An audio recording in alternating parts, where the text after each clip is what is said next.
All right, so as you guys know, I am a YouTube creator. I make content on YouTube, and I saw this video. This is called Don't Sign YouTube's New Money Stealing TOS Terms of Service Before Watching This. So I decided it was probably important to watch for me. So let's go ahead and jump into it. This is made by Louis Rossman is his channel. I'll try to remember to link it down in the description below. Definitely check it out. Hey everybody, how's it going? I hope you're having a lovely Friday morning. Today I'm sitting here with Clinton the cat, and we're going to be discussing something that made Clinton the cat very Hello, Clinton the cat. Look at those claws. angry today. So I logged into He looks angry. my YouTube account and I saw a banner on the top of the screen. It said, "Action required, accept new terms to stay in the YouTube Partner Program and to start earning." I actually just got this email, or I got an email like a day or two ago telling me I needed to accept the new terms of service or whatever, but I haven't done it yet. Shorts ad revenue. Now, I don't really care about Shorts ad revenue because I don't do Shorts because it's just not a video content form that I'm good at. But the partner You're program is missing out, what allows buddy. you to put ads in your Shorts have been absolutely phenomenal for me. This is like the first time in history of social media that you can make a piece of content, post it on every single platform because they all pretty much do short form content now. Facebook, Instagram, YouTube, TikTok. And it can go viral on any of those platforms. So if it doesn't go viral on one platform, it very well could go viral on another platform. And then the next video you post might not go viral on that platform, but it might go viral on the other platform. And vice versa. It's absolutely amazing. All right, let's continue. videos, which allows you to get money from YouTube, which is nice because Mr. Clinton likes $3 per can cat food, and we have to spoil the Clinton. So Definitely have to I spoil went to Clinton. click this link and actually do something crazy, which many people don't do when it comes to legal agreements, which is read it.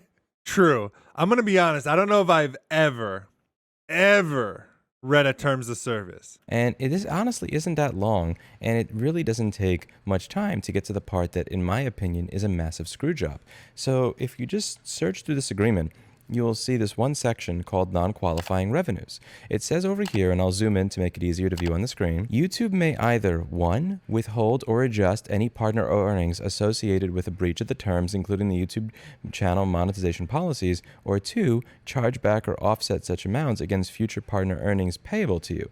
YouTube will notify you if any of these circumstances occur and provide details on about how you can appeal in accordance with these policies. Now, the main problem that virtually everybody has spoken about on YouTube at some point in time, whether it is a creator with 1,000 subscribers or a creator as large as PewDiePie, is that it is virtually impossible to actually get through to somebody at YouTube and speak to them if something like some sort of error occurs and you violate one of their... I mean, that's true for pretty much any tech company. I mean, whether it's YouTube, freaking Microsoft, like, you know, one of their online products, pretty much any online company. I mean, unless it's like e-commerce or like, you know, like sales per se, it's hard to reach anybody, to be completely honest. So, I mean, I was going to say Apple, but like if it's like an Apple product, you know, it's not hard to reach support or something because, you know, they're selling a product. But some of their other things, like if you're having an issue with Apple Maps, you're not going to reach somebody about Apple Maps probably.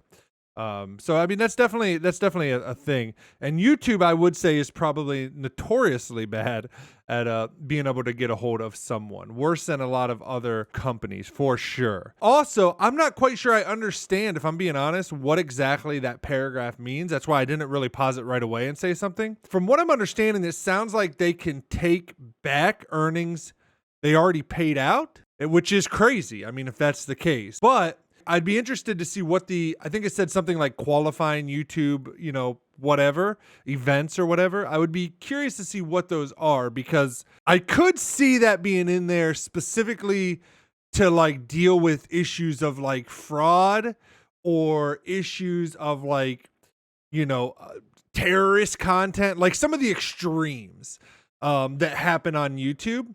I could see that being in there just so that they have the legal ramifications to deal with that kind of stuff if needed or to go after it so that, you know, then like people can't turn around like the government or even just creators or whatever and be like, oh, you're paying out advertising money to ISIS groups, stuff crazy like that. Cause I've never heard, I mean, I don't know how new this is. He posted the video 4 days ago, I believe. Yeah, 4 days ago.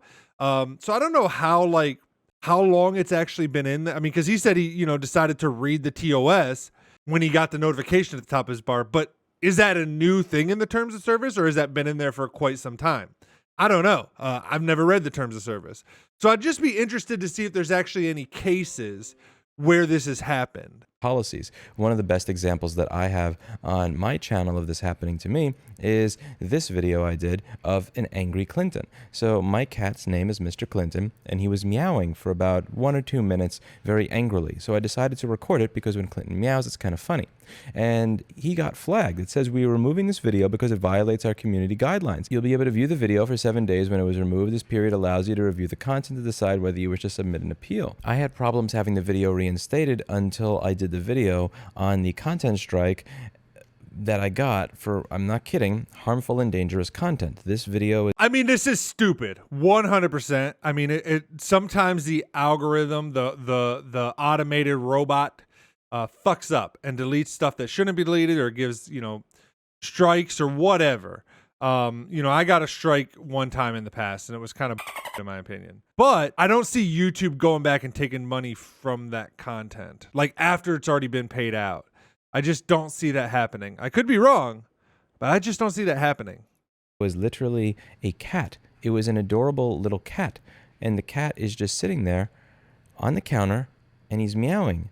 Look at him. He's just sitting there, and he's going row, row.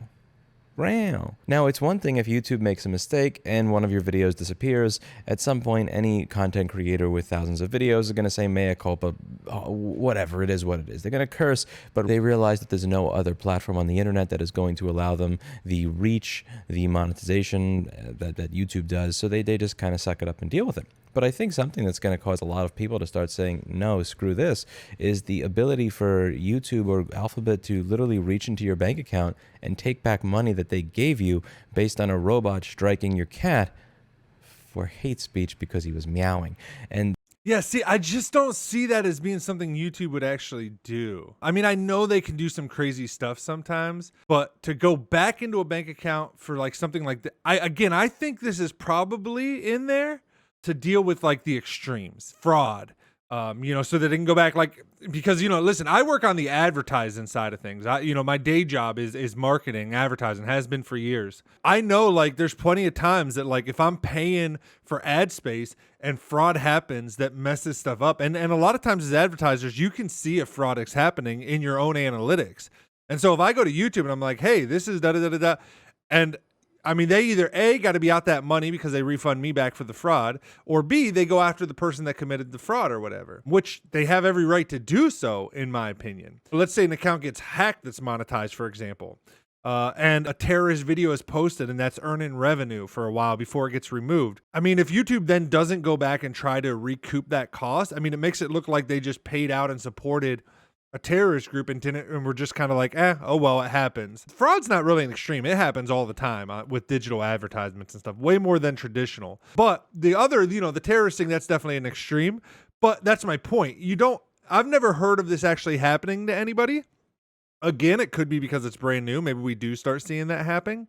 Doesn't seem like this would be something that would actually happen. If I am reading this contract right, and if I'm reading this contract wrong, I mean, it does sound like he's reading it right. It does sound like they're saying they could go back, like charge back money that was paid out to you. Just like you would charge, like if you paid a company and then you got a product and it was, you could charge it back with your credit card company and you'd get the money back. Sounds like the same type of thing. And you're an attorney, please do let me know. This is a serious issue. Now, again, they say even if you do something with your bank account, like let's say, I don't know, set it up so that there's no money in it, no overdraft protection. So if Google tries to go in and take money out, there's nothing there. This is still an issue if your channel is creating revenue right now and they decide to go back and take back revenue from a few years ago. The obvious problem here is that even if you set up your bank account without overdraft protection and you immediately transfer money out of it the moment YouTube deposits money into it, is they can take away from future revenues. Man, this guy has some dark eyes. And I don't mean that like in a mean way. It just stands out to me how dark his like eyes are, his eye socket. And I say that as someone that has huge bags under my eyes. I mean, but just so the money that you would very make dark on YouTube eyes. last I wonder what month is not causes given that. That's more of why I'm mentioning this. I'm just curious kind of what causes that. to you until this month, which would mean that let's say you're supposed to get, I don't know, $1,000 deposit in your bank account this month, and that video made you $20. That would mean that instead of getting $1,000 deposit in your account, you get $980. Now, maybe that's not that bad, but what if you have a video that made you $10,000 at one point, and now they decide for the next 5 or 10 months, you're just not getting any money because that one video gets a strike because YouTube's AI is ridiculous.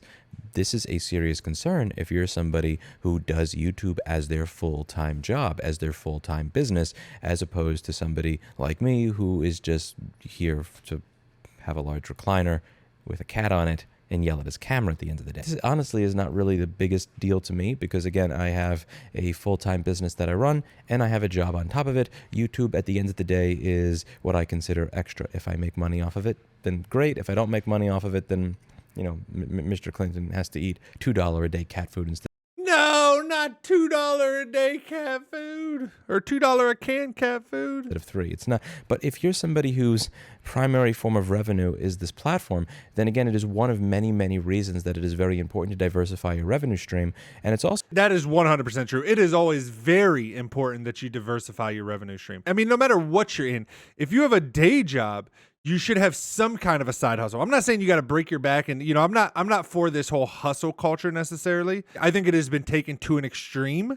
The nowadays, like have 40 different side hustles plus plus 2 daytime jobs plus do you like social media on top of it. Like it's crazy. But you should always, I mean, if you're working a daytime job, like invest in the stock market, like have a little side hustle that you do, something that might just take a couple hours a week that brings you in just a little bit of money or something. That way, if something ever does happen to one of those income sources, you still have some other stuff. Even if that other stuff is small, at least you have something else and you're not just reliant on one thing. If anything, it lets you continue to build skills in other areas in case something was to happen to your main income source.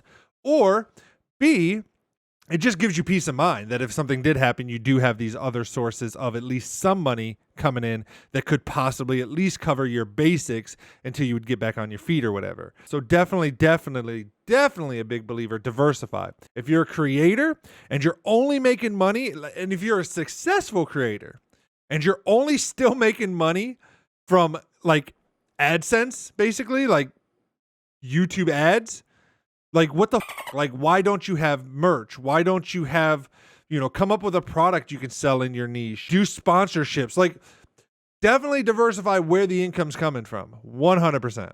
Also one of those reasons that in a video that you'd be crazy not to. I did that was massively unpopular, where I was suggesting that creators should really start to focus on getting their revenue from the user rather than Patreon, buy me a coffee, even just getting donos like that. If you're a live streamer, you're well aware of how donations work because it's a big thing in the live streaming space. If you're a 50,000 sub YouTube account and you're getting 20, 30,000 views per video or whatever, like you're not huge, but you're still making a decent thing. Even if you only have 10 or 20 people sign up for a Patreon that you make, I mean, it's an extra couple $100, and there's not a lot you have to do for something like that. Just kind of set it up, maybe make a, some behind the scene posts once in a while. Like, and to be honest, those are the type of people that you want to continue building rapport with anyways. The ones that do support you like that, because they're the ones that are going to also be pushing out your content, sharing it, all the stuff. They're your biggest fans. And so to not be engaging with those people, honestly, forget Patreon. You should be doing that for free, in my opinion, engaging with those types of people that would support you in those type of ways. Patreon just allows you to find out who those people are, in my opinion.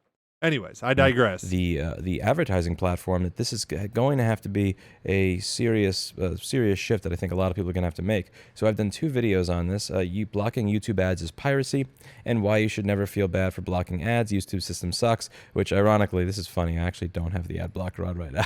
Which is so stupid because that's the title of the video. But anyway, I was saying why you should never feel bad for blocking ads, and blocking YouTube ads is piracy. I agree 100%. I block all YouTube ads. Ad blocker installed. I also have YouTube sponsor skip. Listen, I'm sorry, man. Like, if I like creators, I sign up for, I support them directly. I'm signed up to a couple Patreons. I'm subbed to people on Twitch. The amount of money a creator would make off of one single person, so myself, if I watch their channel for a year, they might be lucky to earn like $10 to $20 off of me in ad revenue. I'd much rather support them just flat out and not deal with ads and stuff. I have YouTube Premium, I have ad blocker, sponsor skip, all the stuff. If I don't got to watch ads, I ain't doing it, man. I'd rather pay for the service. Some people want the service for free, and those people should watch ads probably, but Heresy, which obviously I disagree with. I kind of have a title there that for you clickbaited us. Don't lie. I disagree. I just kind of have a title there. You clickbaited us. just a rawr. But in Rawr. those videos, I was discussing Clickbait. how a viewer gave a YouTube creator something like $1 over a period of 5 or 10 years. In my opinion, that YouTuber is better off than they would be if that viewer gave them nothing. But I mean, he's saying over the course of an entire couple years, $1 and you're better off. I don't know. I don't know what the ratio actually is, but that's what I'm saying. Off of a single person, you do not earn that much money. Again, if you are using stuff like ad blocker, YouTube premium, I mean, things like that, to get rid of ads, definitely support the creators that you're watching. I mean, 100%. I'm not saying you shouldn't support content. It's just, if people think that ad revenue is where it's at, then they're just sadly mistaken. had ads turned on. And one of the reasons that I genuinely believe in this is because at the end of the day, in my opinion, YouTube is managed by a very, very borderline personality disorder, artificial intelligence, that you have no way to correct and nobody to speak to when it has issues. Which again is one thing if they're just saying an old video may no longer make revenue. But now that they're saying that they can literally go back into your account and claw back the money if that ridiculous AI does something stupid and there's nobody you could talk to. Again, I mean, I get what he's saying, and he's 100. I want to be clear.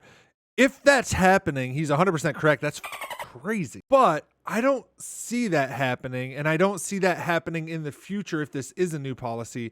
I really think this is probably in there for those extreme use cases, extreme things that would happen. About it. That's a serious financial impact. But I don't know. I could be wrong. Maybe YouTube does start doing this. And if so, everybody should rise up, all creators, and be like, what the we need to change this.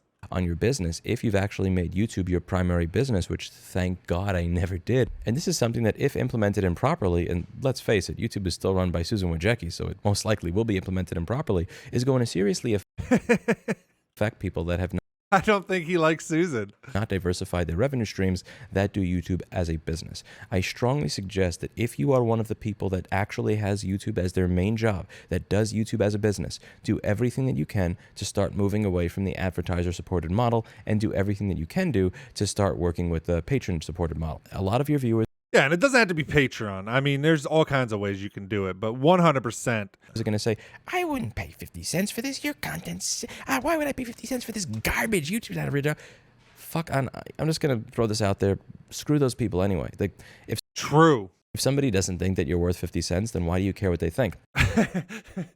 So true. If somebody doesn't think you're worth 50 cents, why do you care what they think? I mean, if they want to at least donate $1, sign up for a Patreon model for $1 a month or whatever, them anyways. I mean, again, you're not going to earn that much off of it. Make your content for the people that are supporting you, and you're going to have more of those type of people supporting you, and you're going to be better off than just relying on ad revenue anyways. I find so many people that make YouTube content that say, I'm afraid to do that because my audience will be mad at me. But at the end of the day, you have to think about the people that you're making mad.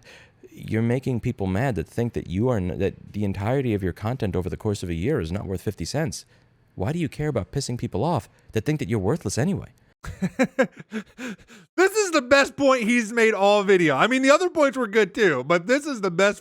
If you're a creator, you need to rewatch that part 10 times. Quit giving a about other people. Like me, and you already have a job and a business, and you don't. And I'm saying that to myself as well. To worry about this, then fine. But if you're like me and you don't have a job or a business to worry about, it might just be worthwhile to put together a general YouTube strike. I really do wonder what would happen if the largest creators on the platform... I mean, again, I think you would have to actually see this happening to YouTube creators before anything like that would even come close to happening. And then even then, I think it would be very hard to coordinate. Not impossible, but I don't know.